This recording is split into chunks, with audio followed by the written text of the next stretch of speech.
Halo teman-teman semuanya, salam rahayu. Bagaimana kabarnya hari ini? Semoga dalam keadaan sehat ya. Oke, jadi hari ini kita akan belajar bersama tentang ejaan bahasa Indonesia. Sebelumnya perkenalkan, saya Esti Widyaningsih dari Program Pendidikan Kepercayaan Terhadap Tuhan Yang Maha Esa.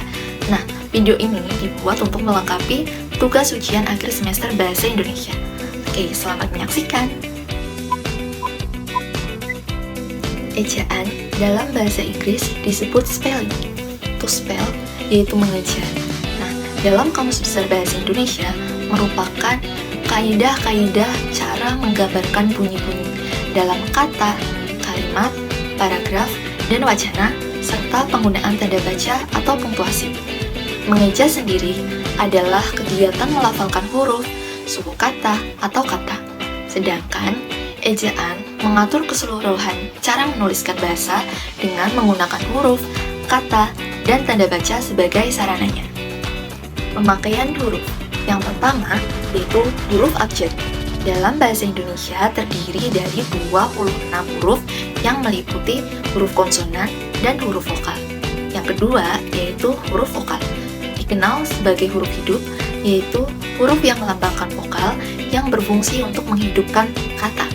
Nah, huruf vokal dalam bahasa Indonesia terdiri atas 5 huruf, yaitu A, I, U, E, dan O. Nah, yang ketiga yaitu huruf konsonan, yang dikenal dengan huruf mati.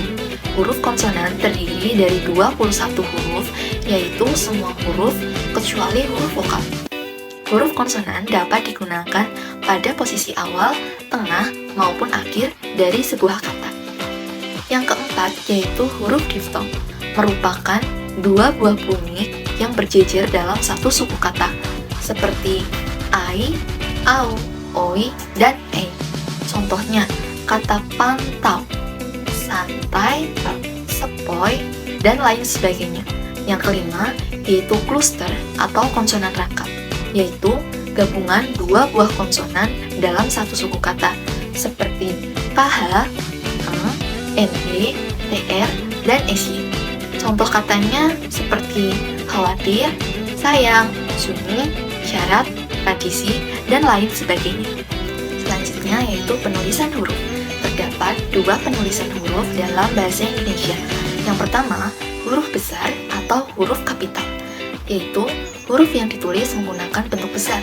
Jadi, huruf kapital dapat digunakan sebagai huruf pertama seperti pada awal kalimat, nama seseorang, penulisan gelar, nama lembaga, badan, dan negara, serta digunakan dalam judul sebuah tulisan. Nah, yang kedua, terdapat huruf miring. Huruf miring merupakan huruf yang digunakan untuk menulis nama buku, surat kabar atau majalah, istilah di luar tata bahasa baku, istilah ilmiah, dan istilah bahasa asing. Selanjutnya yaitu penulisan kata. Yang pertama, terdapat kata dasar atau kata tunggal, yaitu kata yang ditulis sebagai satu kesatuan. Penamaan kata dasar lebih pada bentuknya yang belum mengalami proses morfologis. Contoh katanya seperti buku itu sangat tebal. Nah, buku dan kata tebal di sini merupakan kata yang belum mengalami proses morfologis. Nah, yang kedua yaitu kata turunan. Kata turunan merupakan kata dasar yang sudah mengalami proses morfologis seperti penimbuhan, pemajemukan, pengulangan, dan penyingkatan. Contoh kata turunan pada sebuah imbuhan, awalan, sisipan maupun akhiran ditulis serangkai dengan kata dasarnya. Contoh, kata diampuni, diperpanjang, mempermainkan, penetapan, dan lain sebagainya. Kemudian bentuk dasarnya berupa gabungan kata dan sekaligus dapat awalan dan akhiran. Maka kata-kata itu ditulis serangkai. Contoh katanya seperti menggarisbawahi, menyebarluaskan, dilipat gandakan. Selain itu, kata turunan juga dapat digunakan pada unsur gabungan kata yang merupakan kombinasi ditulis serangkai. Contoh, Pancasila, tunanetra, infrastruktur, antar kota, mahasiswa, poligami, dan lain sebagainya. Kata turunan bisa ditulis pada awalan atau akhiran, ditulis serangkai dengan kata yang langsung mengikuti atau mendahulunya, kalau bentuk dasarnya berupa gabungan kata. Contohnya seperti bertanggung jawab, digarisbawahi, dilipat dua, bertepuk tangan, dan lain sebagainya. Kemudian, dalam penulisan kata juga terdapat kata ulang. Nah, bentuk ulang ditulis secara lengkap dengan menggunakan tanda hubung. Contohnya seperti anak-anak, biri-biri, mondar-mandir, ramah-tamah, sayur-mayur, dan lain sebagainya. Selanjutnya yaitu gabungan kata. Yang pertama terdapat kata majemuk ditulis secara terpisah seperti duta besar, orang tua, kambing hitam, rumah sakit, dan lain sebagainya. Kemudian yang kedua yaitu gabungan kata ditulis serangkai. Contohnya apabila, ada kalanya, matahari, daripada, bagaimana, peribahasa, dan kata lainnya. Nah, di sini terdapat kata gantiku, kau, mu, dan nya. Kata gantiku dan kau ditulis serangkai dengan kata yang mengikutinya.